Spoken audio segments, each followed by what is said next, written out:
ఇక వికారాబాద్ జిల్లా తడిసి ముద్దైంది. అర్ధరాత్రి కురిసిన భారీ వర్షానికి వాగులు పొంగి ప్రవహిస్తున్నాయి. కొడంగల్ మండలంలోని కాజా అహ్మద్పల్లి వాగు ఉధృతంగా ప్రవహిస్తుంది. తొలకరికి ముందు భారీ వర్షం పడడంతో రైతులు ఆనందం వ్యక్తం చేస్తున్నారు.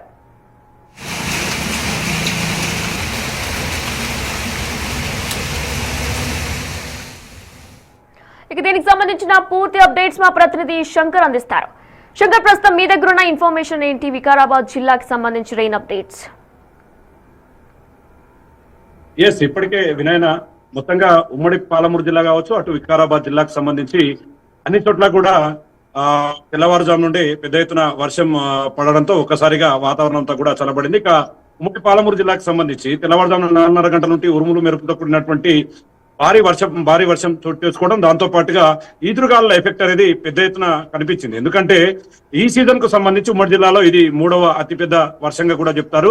ఇప్పటికే ఉమ్మడి పాలమూరు జిల్లాలో చాలా చోట్ల వరిధాన్యం అంతా కూడా అక్కడెక్కడే ఉండిపోయింది. మొత్తం కూడా గోదాములకు తరలించకపోవడంతో మార్కెట్ యార్డ్లలో ఉన్నటువంటి గోదాములలో చాలా చోట్ల వరిధాన్యం అంతా కూడా తడిసి ముద్దైనటువంటి పరిస్థితి కనపడుతుంది. ఇక ముఖ్యంగా ఈ రోజు పూర్తి స్థాయిలో ఈ యొక్క వాతావరణం ఒక్కసారిగా మారిపోవడం, ఇక వికారాబాద్ జిల్లాకు సంబంధించినటువంటి కాజా మహమ్మద్పల్లి పెద్దవాగు సైతం కూడా పెద్ద ఎత్తున ఉధృతంగా ప్రవహిస్తుంది. అంటే ఏ రేంజ్ లో వర్షం పడితే ఆ వాగు ప్రవహిస్తుందో పూర్తిగా మనం అర్థం చేసుకోవచ్చు. అక్కడ ఉన్నటువంటి గ్రామ ప్రజలు కూడా ఆశ్చర్యపోతున్నారు. ఈ వర్షానికి గతంలో పూర్తిగా వర్షాకాలం ప్రారంభమై పెద్ద ఎత్తున వర్షాలు కురిసినప్పుడు మాత్రమే ఆ వాగు పెద్ద ఎత్తున ప్రవహించేది. కానీ ఇప్పుడు ఒక్కసారిగా అర్ధరాత్రి కురిసినటువంటి వర్షం ఒక్కసారిగా ఆ వాగంతా కూడా పొంగి పొర్లుతుండటంతో అటువైపు ఎవరు వెళ్ళకూడదు అని చెప్పి కూడా రెవెన్యూ శాఖ, అటు పోలీస్ శాఖ కూడా పూర్తి స్థాయిలో ఆదేశాలు జారీ చేస్తుంది. మొత్తంగా ఒకవైపు వర్షాలు పడుతున్నాయి, తొలకరిజల్లు వస్తున్నాయి, ఆ వాతావరణం చల్లబడిందని చెప్పి ప్రజలు సంతోషపడుతున్నప్పటికీ ఉమ్మడి పాలమూరు జిల్లాకు సంబంధించి చాలా చోట్ల వరిధాన్యం అంతా కూడా ఇప్పటికీ రోడ్లపైనే ఉండిపోయింది, గోదాములకు ఇంకా చేరలేదు. కానీ అలాంటి వారికి చాలా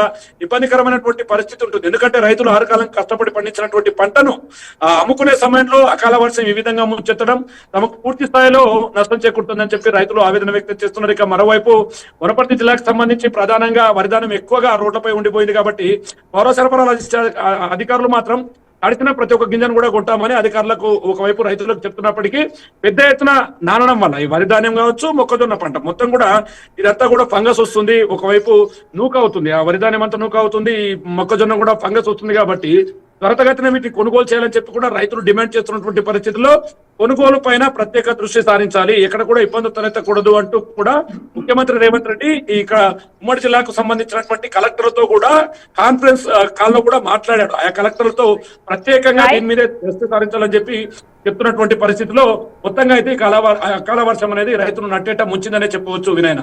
right Shankar, thanks for the live details.